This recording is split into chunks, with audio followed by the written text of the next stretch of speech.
Hello there. You are now a visitor to the Yale Center for British Art online series called At Home in Conversation. My name is Dan Klyn. I'm an information architect from Michigan, and I will be in conversation today with Richard Saul Wurman, who is the author of a book that we are all gathering to talk about today, along with his friend and mentor, Eugene Feldman. And Richard, thank you for being willing to talk with me today about these things. And how would you like to begin? First of all, I'm 87 years old, so the book is a long time ago. It was published in 1962.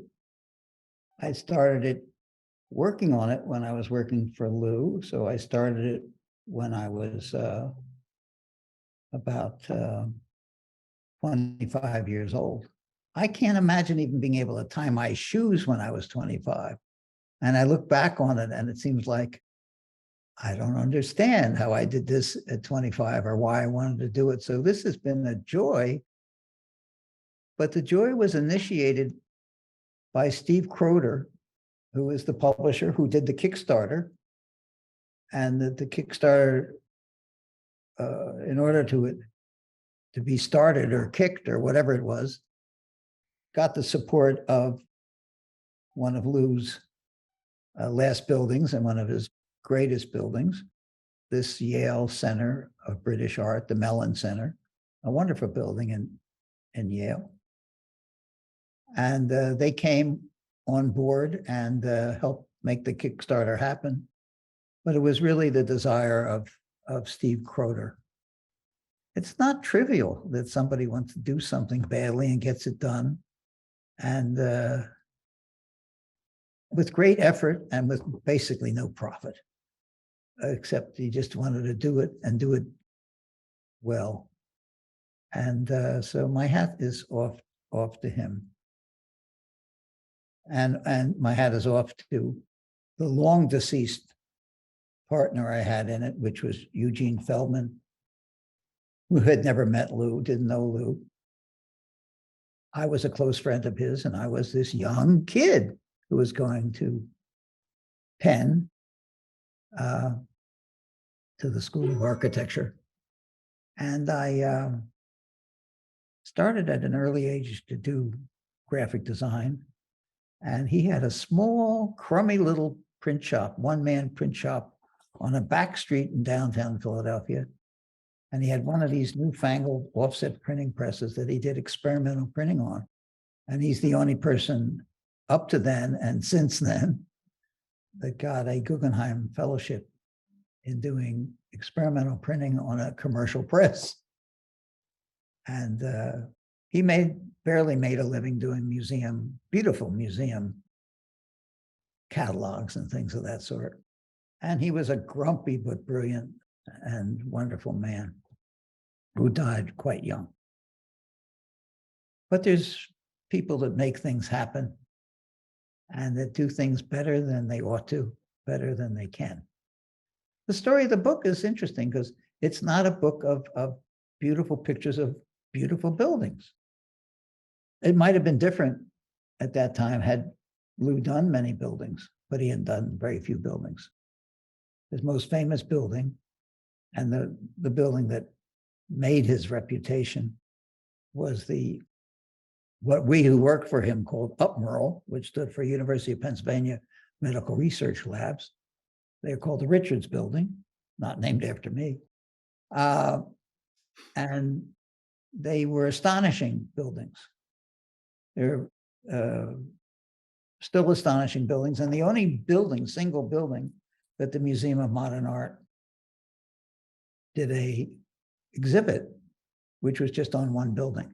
I mean, they've done architectural exhibits on the work of various wonderful architects, but not on a single building, because that building was a pivotal time in architecture.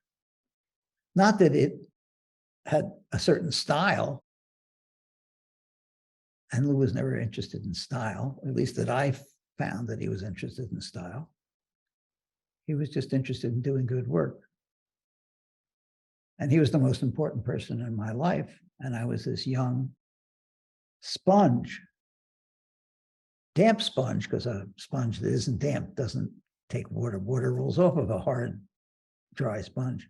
So I was a damp sponge, a limp sponge that was sucking in these extraordinarily truthful statements that this strange, I thought he was very old at the time. Now that I'm 87, he wasn't very old at the time. What I thought was old, with a squeaky voice that was hurt by a youthful, terrible accident that happened when he was 2 or 4 years old, when he was living in Estonia. So his face was scarred, and I think some of his vocal cords probably were scarred. Who was dressed rather shabby, with a off-place bow tie that wasn't tied quite right. And when he spoke, he would say something to the effect, when you're in a room, you should know how the room is made. Well, that doesn't sound very profound, but it is. When you look at the rooms you're in, that you don't have any idea what's holding up the ceiling, or whether it's columns or walls. It's just a partition between you and the next space. And at that time in school, some of the problems were you have a space of 1,200 square feet that's, let's say, whatever the dimensions would be, 30 by 40. And it has a hung ceiling that was supposed to be modern. How would you arrange the partitions to make a good house? It's non-architecture. You don't think about where they put the partitions in a Romanesque church. The building made the space. The columns made the space. The space between the columns made the windows. Everything was made by the architect. You could see the process of the thoughtful making of space. You could see that process. So here I am, this kid, and great competition in the office. Everybody wanted a piece of Lou because he taught at Penn.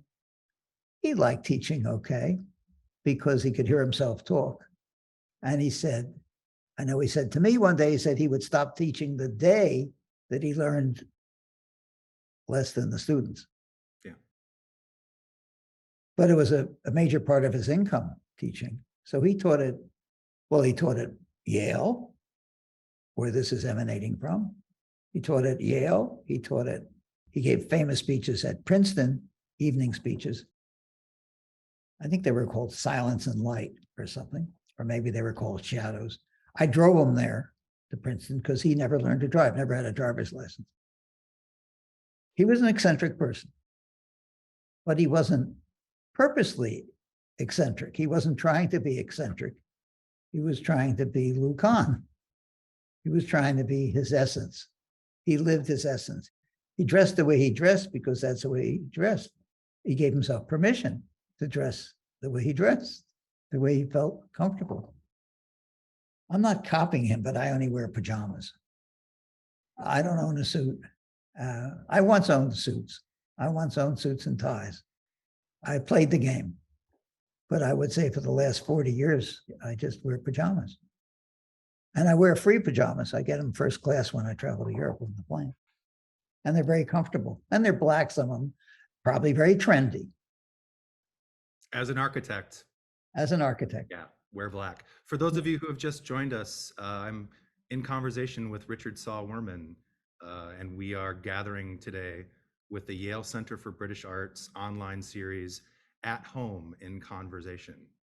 And Richard was just talking about having been a student of Louis Kahn and the difference between how pedagogy in architecture happened for him at the University of Pennsylvania and what was going on in architecture at the time. And I'm curious, Richard, that sense of if the field of architecture cares about hanging ceilings and concealing the story of how buildings were made, was that part of your impetus for wanting to get this kind of a book out there is as an offset to what was happening in the rest of architecture at the time? No, the book is an indulgence. The book is me as a young person, 25 years old, 26 years old, 1962, of wanting to have a piece of Lou for myself to put by my bed. Now we laugh at it because the book is oversized. You can't really put it by your bed and you wouldn't look at it bed, but the notion of having it near me, and that I was given permission. And I only said this to you, Dan, in a conversation a short time ago, because I didn't really think about it. I thought about it because of this program, that I was given permission by these amazing students at Yale who produced a student publication called Perspecta. That, and I think in several of them, there at least two, there might have been three, did stories on Lou, because Lou came to Yale as a lecturer. I think he lectured some at Princeton, but maybe not early. But he lived in Philadelphia, and that's why Penn grabbed him, and that's why he's thought of as a Philadelphia architect. If he had lived in New Haven, he would, that whole school of architecture would be called the New Haven School of Architecture, because there'd be other architects that would have come to Yale University to teach. And around Lou, they would build a way of looking at things. And they would build this, the reality and the myth of Louis Kahn. So I was going to go teach in 62 down at North Carolina, a job that Lou set up for me. I didn't want to leave his office, but he wanted me to learn to teach. He and I had a secret relationship in the office, because the offices that are run by a guru, whether it was Saarinen or Frank Lloyd Wright or Mies, there was great competition to have a piece of the master, to get some of his time. It's a natural thing. It's true in music with somebody who is, when they have several students, you all want a piece, and you all want to feel special, and you all want to feel liked by him and picked by him to work on certain projects. That's natural. So, but we had a personal relationship, but it couldn't be shown in the office. And we went to football games and baseball games together, and nobody knew. I think that helped when I said at 25, I said, Lou, I'd like to do a book on you. And I had never done a book. There was no reason for him to say yes. I didn't expect him to say yes. I was really just telling him, I'd like to do a book on you, because I'd like to have a piece of your best things you've said. They affect me. And at that time, there wasn't a book that you could go buy, correct? That's correct. Yeah. That's correct. That's why I mentioned Perspective, because that came out, I think, before in their student publication. I don't know exactly the dates, but they were very well done. And I then had a relationship with Yale through my first book, the first book I did with the student publications down in North Carolina, the job that Lou sent me to. But that's later, and it's just a little piece. It's the connection between me and Yale and the School of Architecture. And this is Yale. So if you make connections, that's politically good. I'll allow it. Yeah, okay. And I said, I wanted to have a book of your drawings, but not necessarily your finished drawings. And I'd like to have a book of your words that have been transcribed from some of your speeches and some stuff you've written, so I could have that at home. I just would like to have that book. And he said, yes. I was taken aback by it. I wasn't afraid of it. I was taken aback by that. And he said, come on, let's go and choose the drawings. So we went back in his flat files and we opened the drawers, and I bent over it and I started choosing drawings. He said, what are you doing? I said, I'm choosing the drawings. He says, you're going to choose my drawings for a book on me? I said, yeah, that was the idea, that it was going to be the book I wanted to have of you. And he had a funny smile because of his face being scarred, but he smiled and he's thinking, I think, oh, nothing probably will come of this. I'll go along with it, right? He said, in fact, I think I'll be interested in what you choose. And later on, he wrote that I chose drawings that he wouldn't have chosen, but he was interested that I chose them And he saw different things in them because I chose them. He looked at them again, as you would do when somebody flatters you in some way. Somebody showing you you. Right. Yeah. So that was part of the experience. I collected his drawings and I collected some of his writings. And then I went off to teach. So for 2 years that I was down there, the book was designed remotely, but I designed the book, and I could design it the way it was designed. It's better that the facsimile is, I didn't think it could be printed better, but it was printed more carefully. I mean, not better than the pages printed by Gene, but bound better. And Binding and just the feel of it as an the object. quality of it is better than the original. And the original was better than it had to be, with a linen cover and gold stamping. That goes back to Yale too. Where I was thinking of what to put on the cover of a book. People think that every time they do a book. And Yeah, I for had, those of you watching at home, I'm holding up, although it's hard to see. oh, you can hold it. Yeah, it's those little trees. It's very hard to see, but those trees, I looked, I said, well, I can't put any one drawing on the cover, because it would look, if it's a drawing of a old building or of Carcassonne in southern France, or of Egypt, or if it's one of his buildings, it would seem like that's what the book's about. Right. People do judge a book by its cover. Yeah. Do judge a book by its cover. So I looked through all the drawings I had, and there was a drawing that he did that's in the book, and you'll never see the trees in it, but the trees are in it. It's a little drawing sketch of the garden of the Yale Art School across the street from the Mellon Center, which they've now redone, put in terrific shape. It's in beautiful shape now. And it's, if you've seen it years ago, you should go back and see it again. And in the garden, there was, in the sketch of the garden, there was some trees. And I pulled the trees out of the drawing and just put the trees on the cover, because I thought that was a kind of universal way of showing his drawings, a kind of style of drawings that was very evocative from one of his buildings, although I don't make a big deal about that it's from the Yale building. And they're very human, very, you would say today, very green. They more represented the sort of mystical quality of Lou than it would be actually showing a building. So they've lasted, they've made the test of time that was a good decision at the time. So we... and for those who've got the book, it's on page 27, what Richard is talking about, a letter of Lou's concerning treatment of the sculpture court at Yale University Art Gallery is where the little tree drawings were lifted from. So a couple of years ago, I guess, I'm down and living in Florida now. A couple of years ago, Steve Croter, who I've never met,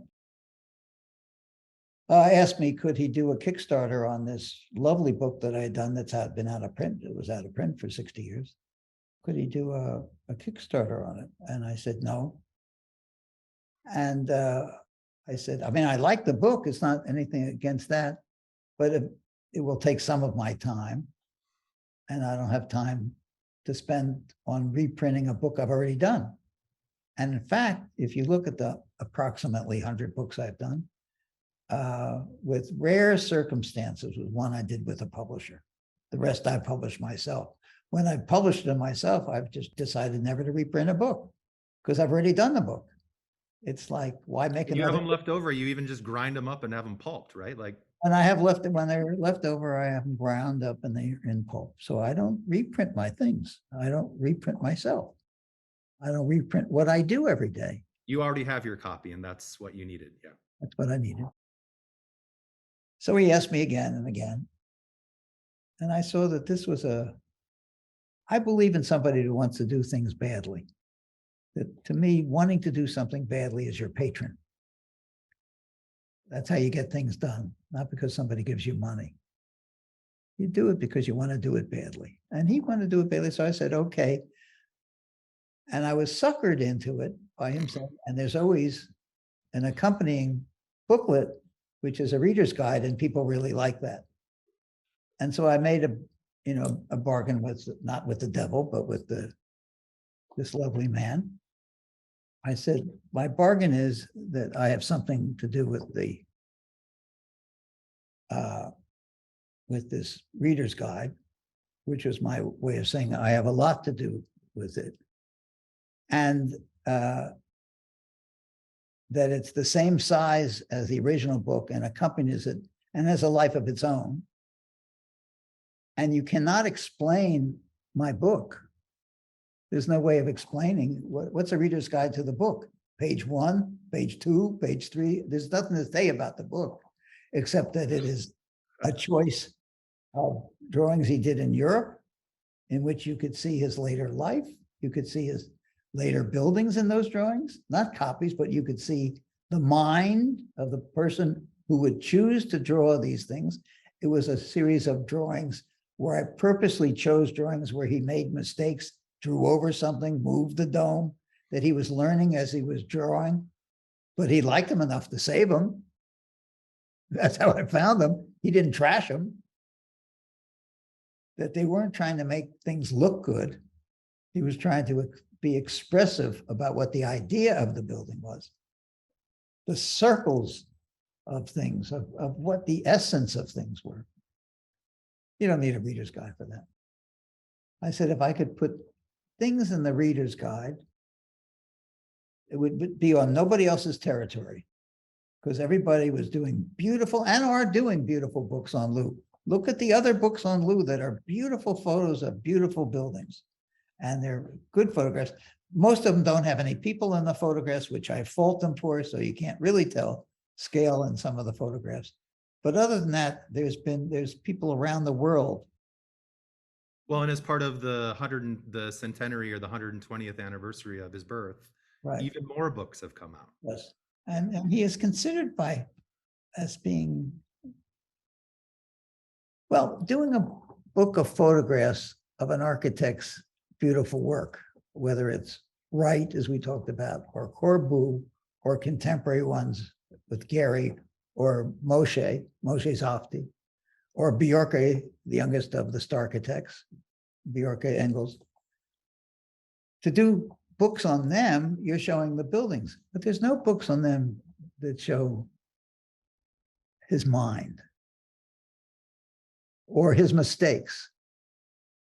There's some phony Zen type books on Lou that make up a philosophy that didn't exist, but exists in the mind of his students. And that's fine, because he inspired that, if that existed in the mind of his students. It sounds like a put down, it isn't. And I'm not making fun of it. The more the better we make the choice when we read it. But it would be very hard to do a book on I.M. Pei like this book on Lou. Because what you want to see is the beautiful buildings and the well done work. It's about the work, not the essence of the work. Well, Not the person who can say, I talk to a brick. And some people laugh at that. But if you were a student, that was a profound thing to hear. It was profound at the point when I said earlier to say, well, how is this? You should know how the building is made. It is profound to say half the budget, and this sounds like a business thing, half the budget of the building is HVAC. Is the heating, ventilation, the cooling, air conditioning. Half of every building, that's the cost. And you don't see it at all. You try to hide it. Why isn't that part of the building that you see? Why isn't the building alive? Why isn't the building, why can't we anthropomorphize a building the same way he says man desires, dreams, wonders to be, run fast. He wants to be a cheetah. He wants to fly like a bird.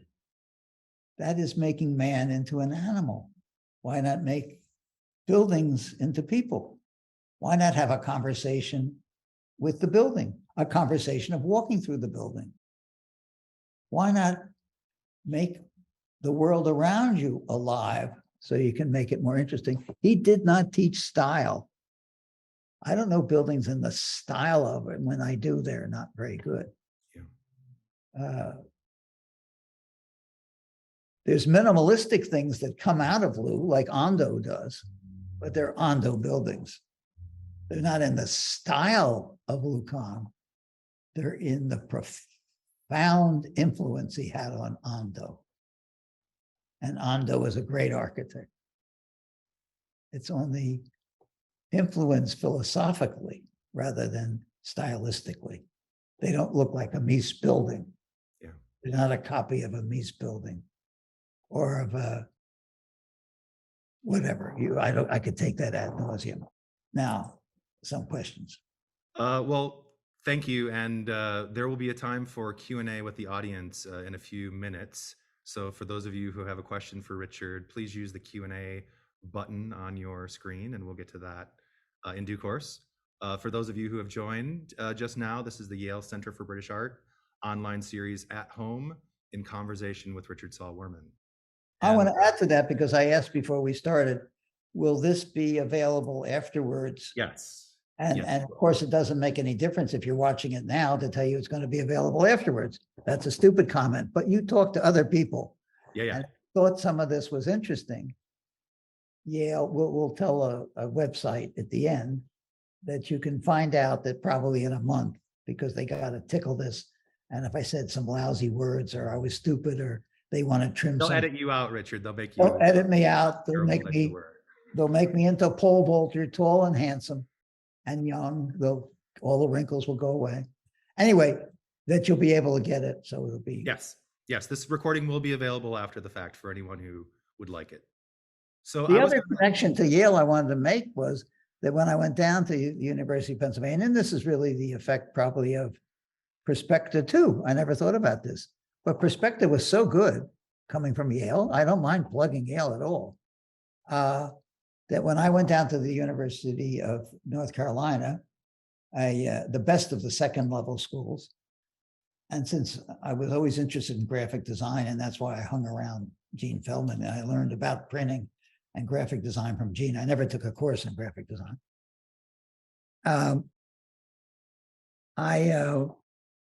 They had a wonderful ongoing program of a student publication. And there'd been a couple really good ones they had done over the years. They had probably done 15 of them, or they'd probably done them for 15 years before I got down there. So I asked, could I be the faculty advisor to them? So usually people don't volunteer to do anything in a university. So they said yes. And so I did a book in which we did models of cities all to the same scale. The interesting thing is Lou loved it. The interesting thing is that Yale students loved it. And they took these plates, because the book was not bound. It was separate plates of varying sizes, folded all to 8.5 by 11. The unit of these maps was 8.5 inches square. And they were plasticine models. Printed by Gene Feldman. And he developed a special screen for me of enlarged paper fibers that makes them look like sand models. And you get rid of the fingerprints of people making it and all that. I mean, brilliant. I could only have done it because of Gene Feldman. And I would have only have done it because of the courage I got from Perspective being better, really better than other student publications. I worked on a student publication when I was at Penn, and it wasn't so good. And then they framed the whole book, and it was on exhibit. I believe, and somebody can correct me, I would love a correction and have the real information. But I believe for 25 years it was up as a permanent exhibit, the whole book at Yale of that. I think it was removed when they rehabbed the building. The Paul Rudolph Architecture Building was. It was up for a long time. It was up for a long time because I was told about it. I never saw it up. I don't know why I didn't go up to see it. That would have been a great ego trip, but I didn't do it. One question that I would love to throw in here is about the yellow paper stock in the facsimile. There's two things. You had been working for Lou for a couple of years. You were a student of his, but I'm not sure that in 1962 the world knew that Louis Kahn sketched with charcoal on yellow tracing paper. And I'd just like to hear a little bit about Really good why question. did you do that? Because I threatened you before I was going to start this whole talk today. I was going to say, tomorrow, this is the truth, tomorrow I go to France and I fly to Paris, get picked up at the airport, and Sunday, arrive Sunday, as you know, you overnight on the plane, get driven down to Dijon. We know Dijon from Dijon mustard, but Dijon is an incredible little city and probably the second best food city in France, the best city being Lyon, being the capital of food, they say, and then Dijon, and then Paris.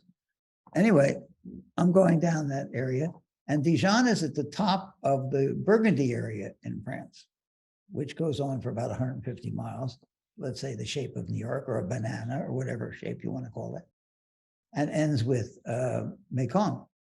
And in that area is about 1,000 vineyards, because some vineyards are only 10 lines of grapes. I mean, there's a whole story behind that I won't bore you with, but there's a very good documentary that you can get online on television called A Year in Burgundy, that goes through 12 months of Burgundy wines, of the growing of wine.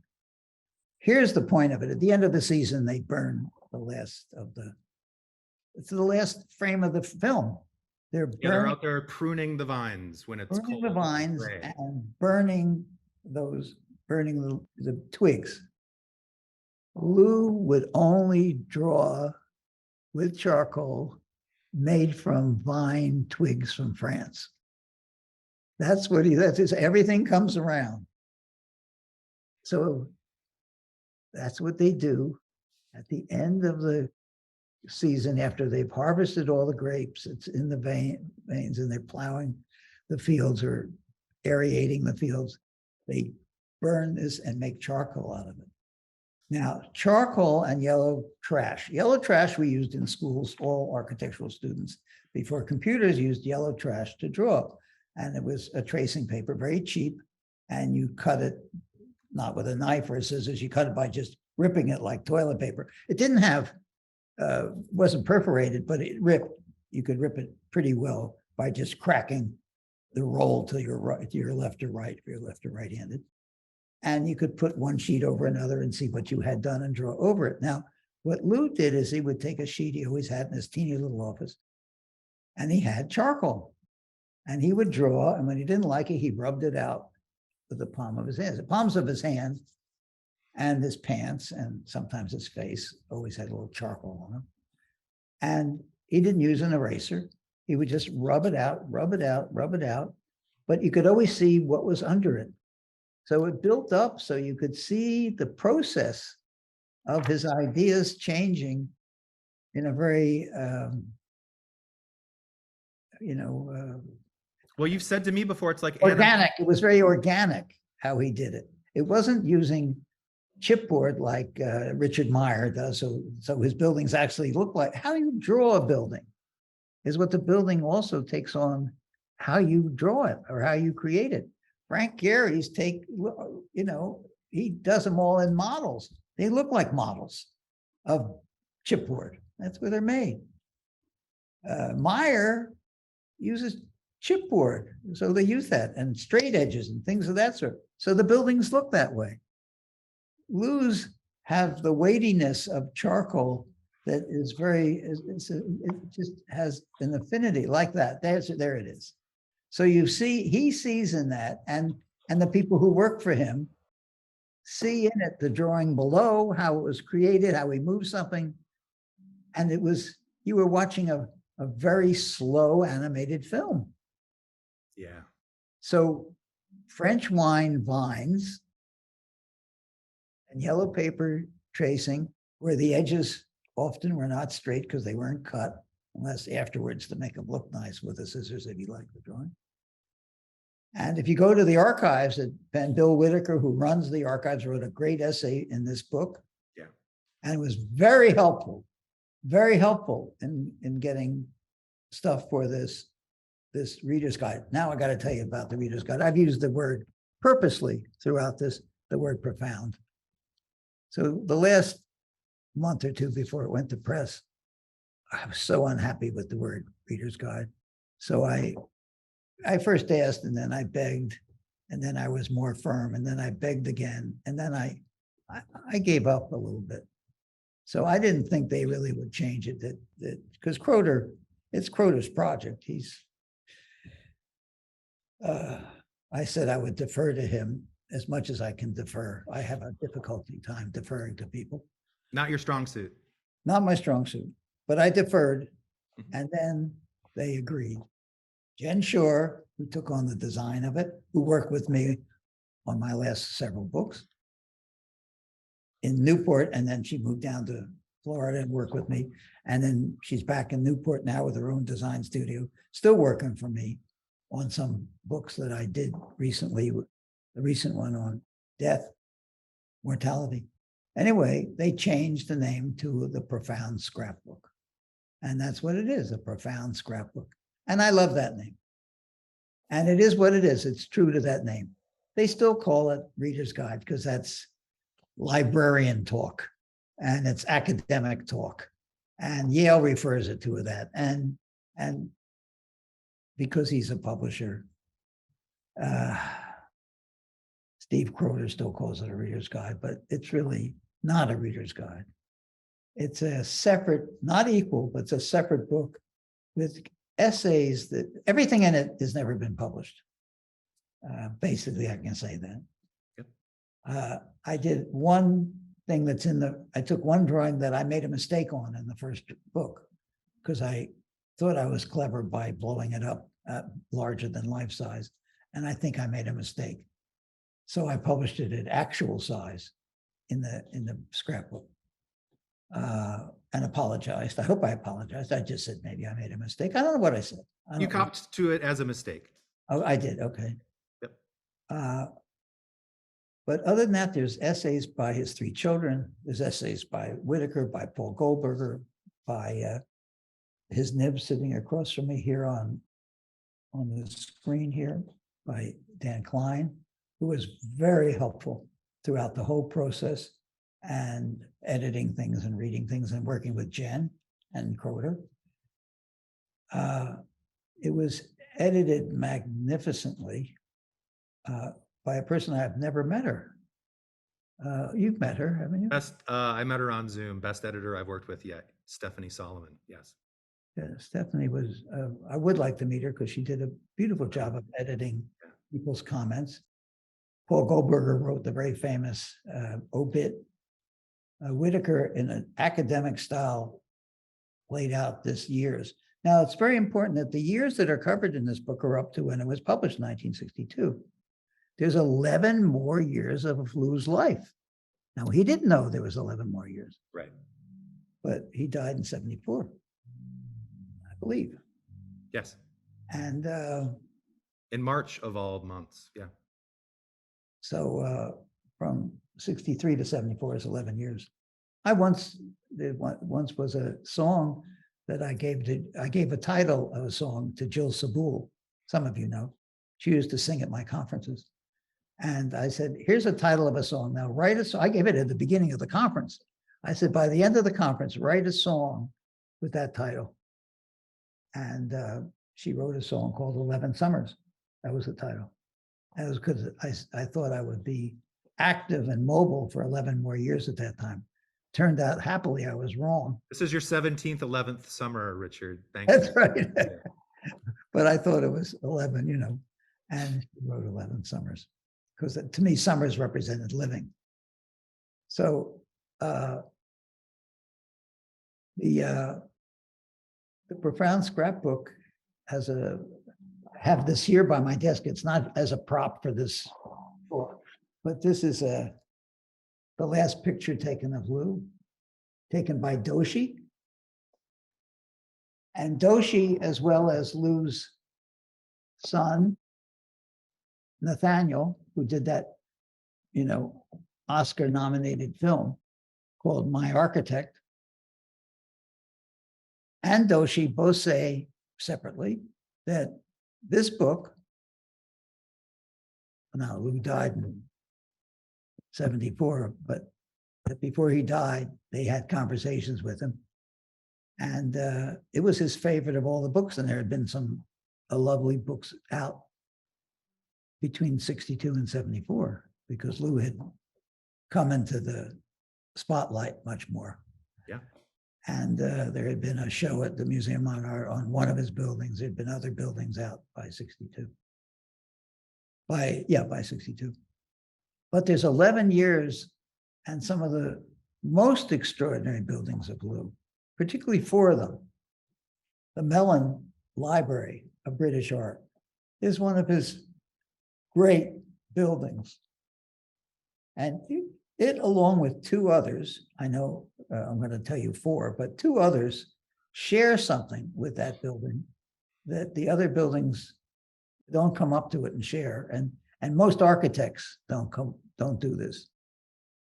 The Mellon building and the other museum, the Kimball, and the last building, one of his last buildings that he did, Mellon was one of the last 2. The house that he did for the Corman, called the Corman House in Philadelphia, are 3 buildings which had good budgets, which had the opportunity to show off. And none of the 3 are look at me buildings. None of them are on Rodeo Drive or in Bal Harbor Shopping Center. They are so confident of architecture with the capital A. And the Yale School is one of those. That is just good. You wouldn't call it very good, which is less than good. And so is the Kimball. And Kimball was one of Lou's favorite buildings also. And I've never talked to him about the Corman House, but the Corman House is a great building that the Cormans, Larry Corman, who lives in it now, his father was built for his father. Larry keeps in better shape than it was when it was built. Yep. And he knows it deeply, as the people in Kimball know their building deeply, and as the people who are in the Yale building know their building deeply. The building is very much part of their life. Yeah, as our hosts at the Yale Center for British Art know their building. And let's take a little time for Q&A. Well, yeah, I don't care about questions. I know. We'll take some questions. Yes, but and before we do, the 4th building of those, of the 4 that in those 11 years, is his Baroque masterpiece in Bangladesh, which is a building that says, look at me. Yeah. As you go in it, through it. And that is a magnificent statement. It's like a bomb blast of space, light, and architecture. It's really quite astonishing. A little hard to get to Bangladesh. And we don't want to do side trips. But it's those 4 buildings. And the other buildings that he did, the sketches that are in the archives of Fort Wayne, the archives of the British Mellon thing, in the archives of Kimball, would make also a nice companion book to show him till his life ends. And Marshall Myers and his little company helped finish the Yale building of British Art. But completely sensitive, Marshall has passed too, but completely sensitive to Lou. And he was followable, not because of a style, but because it was, what would Lou do? What would he have done? And it's embedded in the beginning, because he loved beginnings so much. And he would say, beginnings, beginnings, beginnings, beginnings. I love beginnings. And in the beginning is the end. So it told Marshall how to do the railing for the stairs. Now I'll shut up. Thank you. And before we take on the questions, there's quite a few questions I'd love to get to here.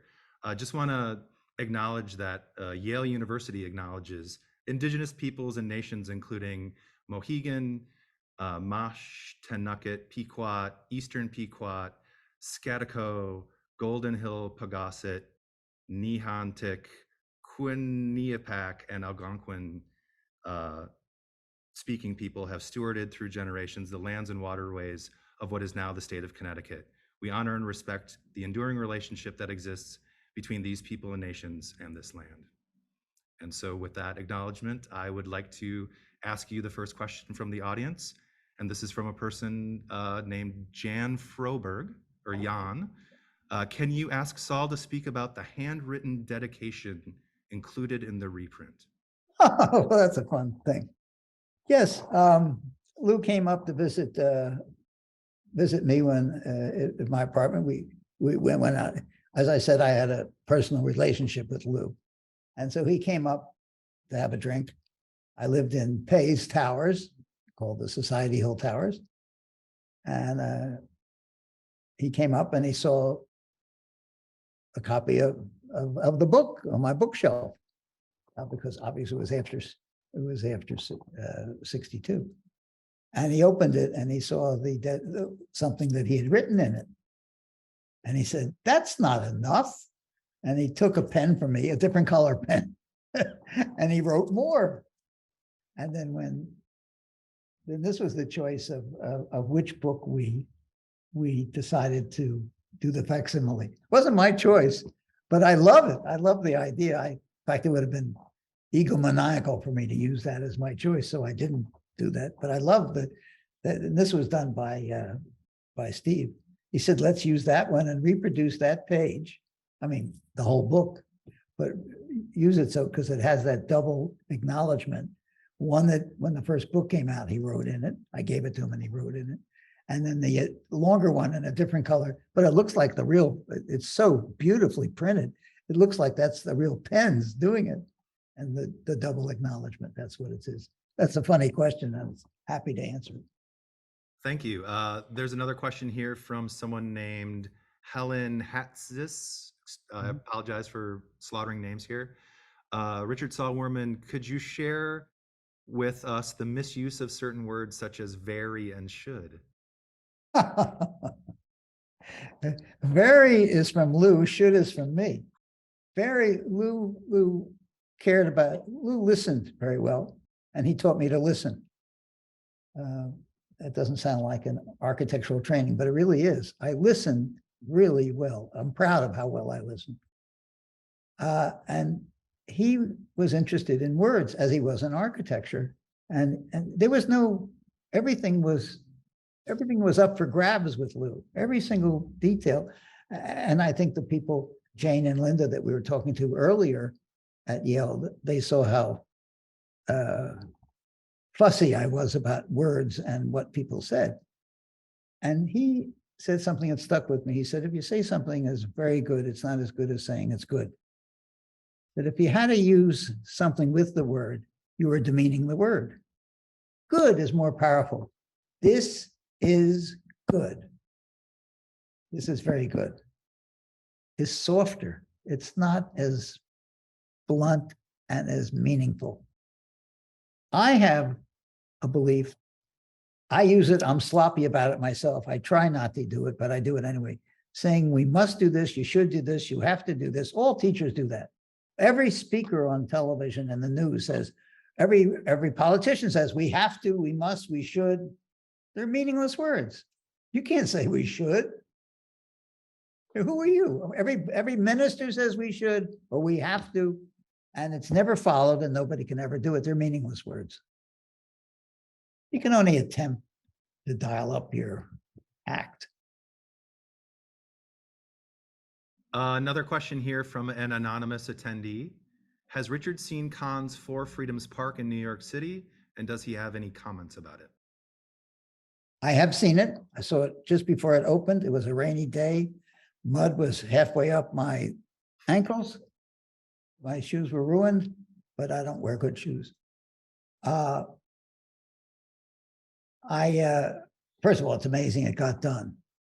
And they're the client. Who is the client? The client was, they want to do it very badly. It's the only reason it got done. They wanted to do it very badly. Shocking that it got done and amazing. I was upset at one thing that's a picky thing, but I was upset because I knew if Lou was there, I know how upset he would be. And I felt bad for Lou that the message after you get in the very end, you go past the head of Roosevelt that looks quite nice there, and you go around and there's words on two pieces of granite or marble, whatever it is. In the room at the end of the Room at the triangle. end. Yeah. Room at the end. And I know who carved them, one of the great carvers from Newport, Benson. The Benson kid did it. Bud Benson's kid. And who did the Roosevelt Memorial in Washington, and Fudd did JFK's tomb and Jackie's tomb. And I had coffee with him every week. He did a cover for two of your guides as well. One guide. He did a cover for the. I thought he did Newport and Charleston. No, he didn't. No, Charleston, was done by somebody else who did wrought iron. Yeah, that was somebody else. Anyway, and they did this statement, and they put it on two pieces, a long statement, and they did it on two pieces of granite with a seam in the middle, and the writing goes over the seam. Totally inappropriate. It's inappropriate artistically. It's inappropriate graphically. Lou would have hated it.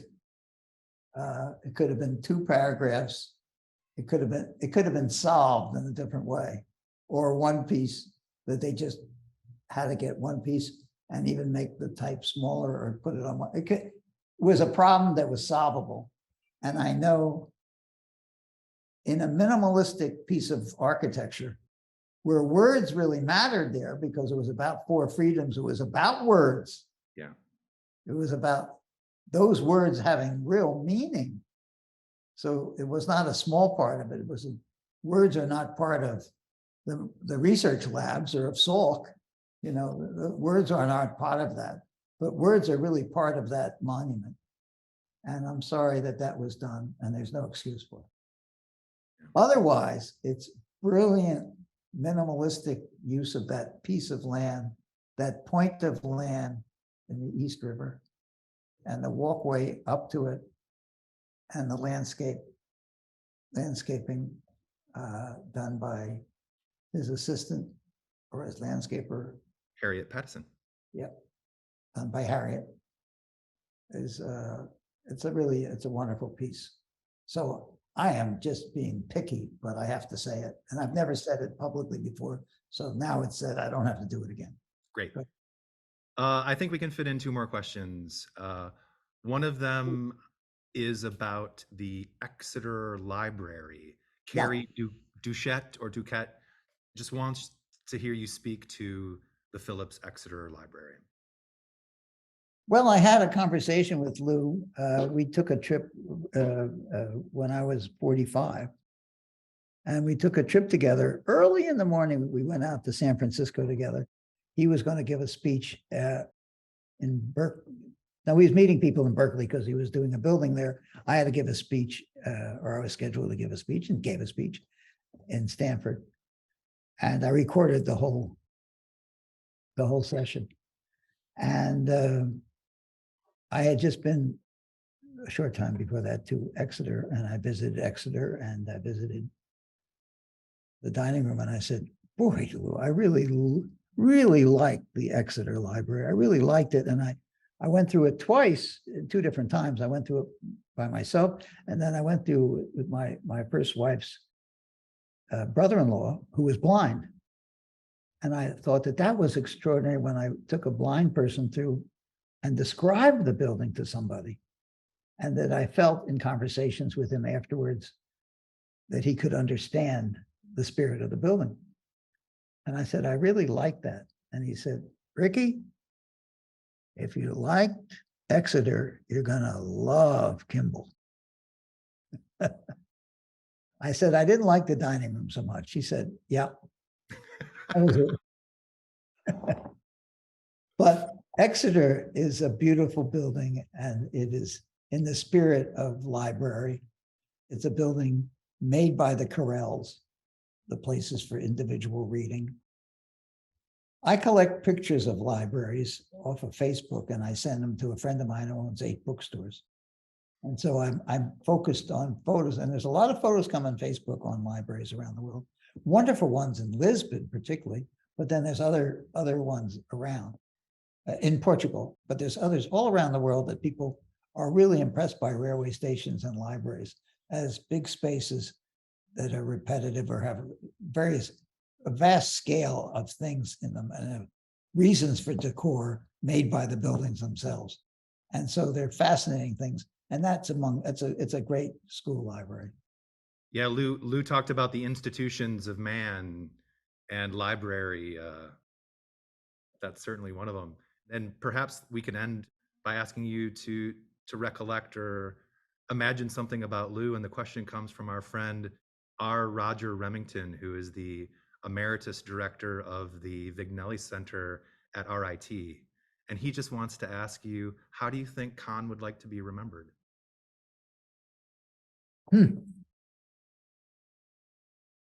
That's a good question, Roger. It brings tears to my eyes because I think if he was asked, he would know that he was being asked in a showcase kind of way.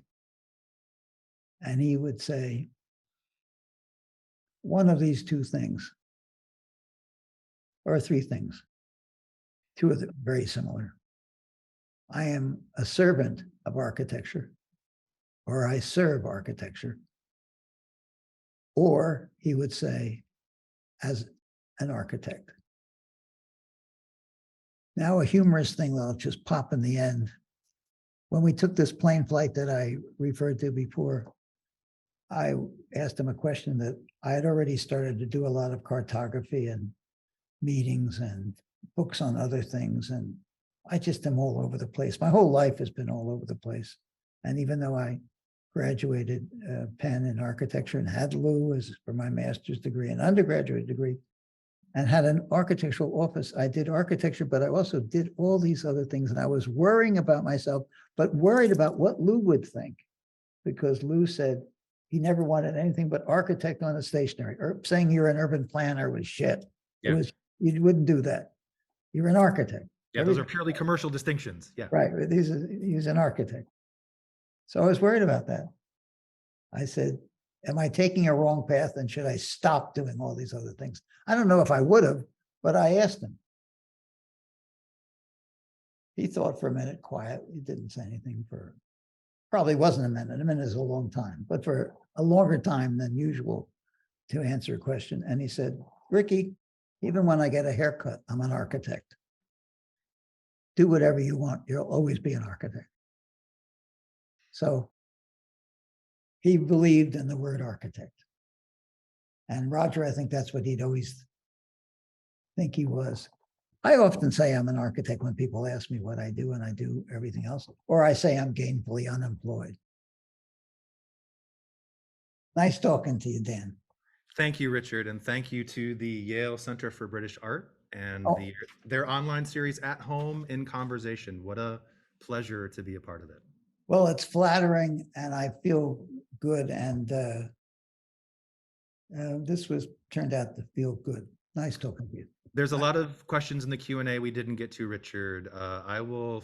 Why don't you? Here's from your journeys. I will pose these to you, and we'll follow up with the people. Well, better than that, let me just give you my email address, and you can send it to me, and I'll pick out some answers or do something. RSW, my initials, at Wurman, WURMAN.com. Once again, RSW at my name, Wurman, WURMAN.com. And I don't mind if you bother me. I don't do much. As you've often told me, if you don't ask, you won't get. So please send Richard your questions. He will answer. Probably, maybe. Maybe. Thank you.